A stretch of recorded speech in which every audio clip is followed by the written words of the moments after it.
Hello, I'm Kieran FitzGerald from DeLaval UK, and we're here today at Clifton Hall Farm in Cumbria. Farmer John Holiday here installed 4 DeLaval VMS about 18 months ago, and we have in the barn to my left 220 cows on 4 units. Herd Navigator itself is a tool which takes a sample of milk, analyses that milk for various components, so lactate dehydrogenase, which gives a clear indication of udder health within the cow, to identify in the early stage the risk of infection from mastitis. So we identify cows at risk of udder infections with Herd Navigator by measuring the level of LDH in the milk.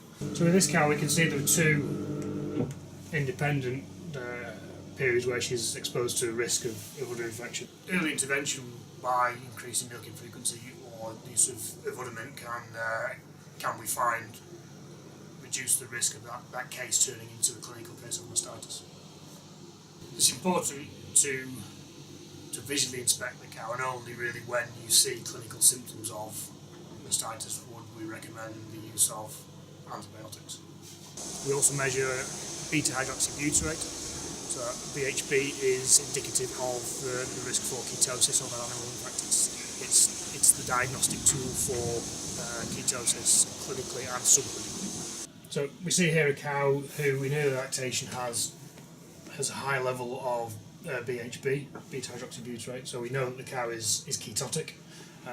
The system delivers these alarms to tell us so, and following treatment you can quite quickly see that the level of risk for ketosis falls away quite quickly. Early diagnosis of ketosis using Herd Navigator allows us to limit the effect of loss in production and reduce the incidence of associated diseases like mastitis, like metritis.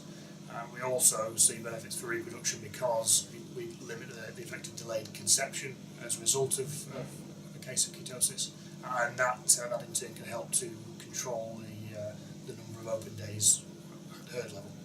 So at each milking session we take a small sample and we test it for progesterone in the case of reproductive management, which is really the gold standard for heat detection. So we can very clearly see when a cow will come in heat, if she then becomes pregnant, and also if she should unfortunately abort. Okay, we take a look at some of the data as displayed inside DeLaval Farm Manager, and this is showing the progesterone profile of a cow from the point that she calves, and we sample and identify that progesterone is low and remains low, so we can see very clearly this cow is anestrous. The blue line here shows us the risk for that cow being anestrous, and each of these triangles is the system releasing an alarm to the user to say that there's a cow in need of attention. When progesterone rises above the threshold, we now know the cow is no longer anestrous and that she is beginning to resume cyclicity, and this red triangle here indicates the first identifiable heat, but it's calculating as a weak heat, so we may consider the quality here is only around 30%, and that therefore there's a lower chance of achieving conception on insemination at this heat.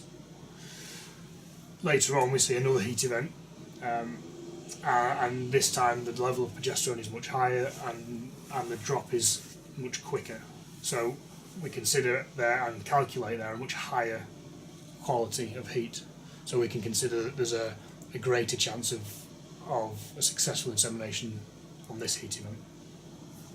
We might consider this cow is a normal cycling cow, so she calves, we begin sampling around day 20, and quite quickly progesterone begins to rise.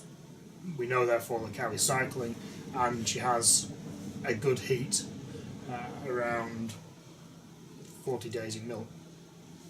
There was an insemination on this heat, and we can see that following that insemination progesterone rises and stays high, so we know that the cow is pregnant. And 35 days after this heat and insemination, Herd Navigator delivers an alarm to tell the user that this cow is pregnant. And so after about day 50 we can stop sampling, confident in the knowledge that that cow is pregnant and that the risk of embryonic death or abortion is much lower by that point.